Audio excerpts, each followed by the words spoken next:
Assalamualaikum sahabat suatu kisah. Alhamdulillah, kita berjumpa lagi di channel ini. Sholawat serta salam selalu kita curahkan kepada junjungan alam, yakni baginda Nabi Muhammad SAW. Tuliskanlah hajat kalian di kolom komentar, dan bersama-sama kita berdoa agar semua yang kita inginkan segera terwujud. Amin. Di era modern yang serba canggih ini, pengaruh budaya barat atau asing telah menjadi hal yang lazim bagi sebagian besar orang. Salah satu bentuk pengaruh tersebut terlihat dalam pergaulan bebas, khususnya di kalangan remaja. Hubungan antara laki-laki dan perempuan, yang dulunya dianggap tabu, kini seolah menjadi hal yang wajar dan tidak lagi dipandang sebagai sesuatu yang dilarang. Namun, dalam ajaran agama Islam, hubungan seperti pacaran sangatlah dilarang, karena bisa membawa seseorang terjerumus dalam perbuatan zina. Faktanya, semakin banyak kasus di mana gadis-gadis muda hamil di luar nikah akibat hubungan yang tidak sah. Zina, yang merupakan perbuatan terlarang, melibatkan persetubuhan antara pria dan wanita tanpa ikatan pernikahan yang sah. Perbuatan ini termasuk dosa besar dan keji di mata Allah Subhanahu wa Ta'ala. Sebagai umat Islam, kita diperintahkan untuk menjauhi zina, bahkan mendekatinya saja sudah haram hukumnya. Dalam ajaran Islam, zina dikategorikan menjadi dua. Pertama, zina muhson, yaitu zina yang dilakukan oleh mereka yang sudah menikah. Dan yang kedua, yaitu zina goir muhson, yakni zina yang dilakukan oleh mereka yang belum pernah menikah. Hukuman bagi pelaku zina muhson adalah rajam, yaitu dilempari batu hingga mati. Sedangkan bagi pelaku zina goir muhson dikenakan hukuman dera atau cambuk sebanyak 100 kali, serta diasingkan selama 1 tahun. Hal ini sebagaimana disebutkan dalam firman Allah dalam surah An-Nur ayat 2. Perempuan yang berzina dan laki-laki yang berzina, maka deralah tiap-tiap seorang dari keduanya 100 kali dera, dan janganlah belas kasihan kepada keduanya, mencegah kamu untuk menjalankan agama Allah, jika kamu beriman kepada Allah dan hari kiamat. Hendaklah pelaksanaan hukuman mereka disaksikan oleh sekumpulan orang-orang yang beriman.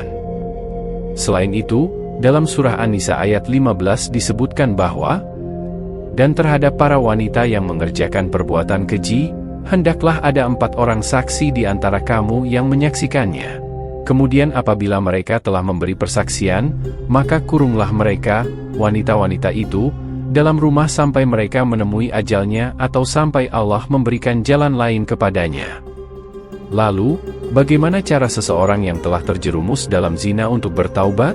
Berikut adalah amalan-amalan yang dapat menjadi penghapus dosa zina. Langkah pertama adalah memperbanyak membaca Al-Quran. Membaca Al-Quran bukan hanya memberikan ketenangan jiwa, tetapi juga memiliki kekuatan untuk menghapus dosa-dosa seseorang.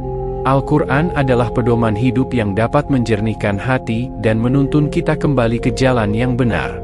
Rasulullah bersabda dalam sebuah hadis, "Bacalah Al-Quran, karena sesungguhnya ia akan datang pada hari kiamat sebagai pemberi syafaat bagi pembacanya." Hadis riwayat Muslim. Membaca Al-Quran secara rutin tidak hanya mendekatkan seseorang kepada Allah, tetapi juga menjadi sarana bagi dosa-dosa kita untuk diampuni. Hal ini mempertegas bahwa Al-Quran adalah cahaya yang mampu menerangi hati yang telah ternodai oleh dosa, termasuk dosa zina. Langkah kedua adalah berpuasa. Berpuasa merupakan salah satu cara efektif untuk melatih hawa nafsu serta kesabaran. Dengan berpuasa, seseorang dapat menahan diri dari godaan dan keinginan yang dapat menjerumuskan ke dalam dosa. Selain itu, puasa juga menjadi sarana untuk membersihkan diri dari dosa, terutama jika dilakukan dengan niat yang tulus dan sungguh-sungguh. Puasa sunnah, seperti puasa Arafah dan puasa Asyura, sangat dianjurkan karena keduanya memiliki keutamaan dalam menghapus dosa-dosa yang telah lalu. Dengan berpuasa, seseorang tidak hanya melatih diri dalam menahan nafsu, tetapi juga memperkuat hubungan spiritual dengan Allah, sehingga dosa-dosa yang pernah dilakukan dapat diampuni. Langkah ketiga adalah dengan menyesali perbuatan tersebut. Dosa seseorang tidak akan terhapus tanpa diawali dengan rasa penyesalan yang mendalam. Penyesalan ini merupakan titik awal yang penting, karena dengan menyadari kesalahan, seseorang dapat kembali kepada jalan yang benar, dan mendekatkan diri kepada Allah Subhanahu wa Ta'ala. Penyesalan yang tulus mampu membersihkan hati dari noda dosa, serta memperkuat niat untuk berubah. Jika rasa sesal ini dijadikan cambuk dan motivasi untuk bertaubat, insya Allah, pintu ampunan akan terbuka. Langkah keempat adalah melakukan taubat nasuha, yaitu bertaubat dengan sepenuh hati. Taubat nasuha adalah bentuk taubat yang tulus, datang dari lubuk hati yang paling dalam, dan dilakukan karena seseorang sungguh-sungguh menyesali dosa yang telah diperbuat. Allah Subhanahu wa Ta'ala menjanjikan ampunan bagi hambanya yang bertaubat dengan sungguh-sungguh, seperti yang disebutkan dalam firman-Nya pada surah At-Tahrim ayat 8. Hai orang-orang yang beriman, bertaubatlah kepada Allah dengan taubat nasuha, mudah-mudahan Robmu akan menutupi kesalahan-kesalahanmu dan memasukkanmu ke dalam surga yang mengalir di bawahnya sungai-sungai, pada hari ketika Allah tidak menghinakan Nabi dan orang-orang beriman yang bersamanya. Sedang cahaya mereka memancar di hadapan dan di sebelah kanan mereka sambil mereka berkata, Ya Rabb kami, sempurnakanlah bagi kami cahaya kami dan ampunilah kami. Sesungguhnya Engkau Maha Kuasa atas segala sesuatu. Quran Surah At-Tahrim, ayat 8. Taubat nasuha mengandung makna bahwa seseorang harus benar-benar meninggalkan perbuatannya, menyesali dosanya, dan bertekad untuk tidak mengulanginya lagi di masa depan, serta berusaha untuk lebih mendekatkan diri kepada Allah dengan menjalankan perintahnya. Langkah kelima adalah dengan melaksanakan salat taubat.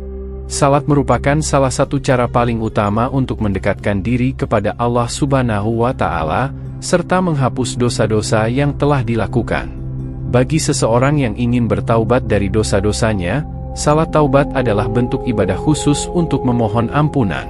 Salat ini termasuk salat sunnah yang dikerjakan antara 2 hingga 6 rakaat, biasanya dilaksanakan pada malam hari setelah salat Isya. Dengan menunaikan salat taubat dan tidak meninggalkan salat wajib, seseorang dapat memohon pengampunan dari Allah. Hal ini ditegaskan dalam firman Allah pada surah Al-Baqarah ayat 222. Sesungguhnya Allah menyukai orang-orang yang bertaubat dan menyukai orang-orang yang mensucikan diri. Langkah keenam adalah melakukan kebaikan kepada sesama. Jika seseorang pernah melakukan dosa atau perbuatan buruk, maka cara untuk menghapusnya adalah dengan berbuat baik kepada makhluk lain, baik itu manusia maupun hewan. Salah satu contoh bentuk kebaikan adalah bersedekah, menghapus hutang orang lain, atau memberi makan binatang. Hal ini tercermin dalam kisah seorang wanita pelacur yang diampuni dosanya dan dimasukkan ke dalam surga hanya karena dia memberi minum seekor anjing yang kehausan. Tindakan kecil seperti ini menunjukkan bahwa kebaikan yang tulus, meskipun tampak sederhana, memiliki kekuatan besar untuk menghapus dosa dan mendekatkan seseorang kepada Allah. Langkah ketujuh adalah memperbanyak zikir dan istighfar. Zikir dan istighfar merupakan amalan yang sangat dianjurkan bagi mereka yang ingin membersihkan diri dari dosa-dosa. Kalimat istighfar adalah wujud permohonan ampun kepada Allah, dan dengan terus mengucapkannya, dosa-dosa seseorang dapat dihapuskan. Hal ini juga menunjukkan ketundukan dan penyesalan atas kesalahan yang telah dilakukan. Allah Subhanahu wa Ta'ala berfirman dalam surah Ali Imran ayat 135. Dan juga orang-orang yang apabila mengerjakan perbuatan keji atau menganiaya diri sendiri, mereka ingat akan Allah, lalu memohon ampun terhadap dosa-dosa mereka, dan siapa lagi yang dapat mengampuni dosa selain daripada Allah? Dan mereka tidak meneruskan perbuatan kejinya itu, sedang mereka mengetahui. Dengan memperbanyak zikir dan istighfar, hati seseorang akan menjadi lebih tenang dan pikiran lebih terfokus untuk menjalani hidup yang lebih baik dan sesuai dengan ajaran Islam. Sahabat beriman yang dirahmati Allah, demikianlah beberapa amalan yang dapat dilakukan untuk menghapuskan dosa zina. Seseorang yang terjerumus dalam perbuatan zina, wajib bertaubat dengan sungguh-sungguh dan memohon ampunan kepada Allah Subhanahu wa Ta'ala. Dengan menjalankan amalan-amalan tersebut, insya Allah, pintu ampunan akan terbuka, dan dosa yang telah dilakukan akan dihapuskan. Semoga apa yang telah saya sampaikan ini bermanfaat bagi kita semua, dan semoga kita senantiasa berada dalam lindungan serta hidayah Allah Subhanahu wa Ta'ala. Amin. Wallahu a'lam bishawab. Semoga video ini bermanfaat. Mohon maaf atas segala kekurangan dan kesalahan, karena kebenaran berasal dari Allah. Sedangkan, kesalahan datang dari keterbatasan manusiawi saya. Sampai jumpa di video menarik dan bermakna lainnya. Saya akhiri, wassalamualaikum warahmatullahi wabarakatuh.